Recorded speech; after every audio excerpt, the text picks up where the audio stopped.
Hi everyone, welcome back to our channel. I am back with another tutorial, and today's tutorial is based on how to find digital code on Amazon.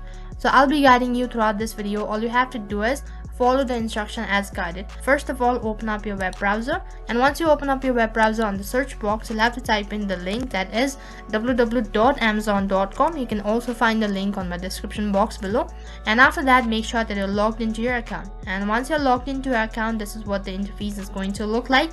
And you can see in the top right corner of your screen there is a profile information. So then tap on it, and once you tap on it, there is a drop down menu. So from the drop down menu, tap on accounts. As you tap on your account, next page you have all your information. So all you have to do is slightly scroll down, and then right in between you have a list of options, and you can see right in center there is digital content and devices. So then you'll have to look for digital games and software. After you tap on it, next you'll be directed to your digital code. So that is how you can find your digital code on Amazon. So that's it for this video. I hope the video was helpful. Make sure to like, share and subscribe to our channel. Thank you for watching.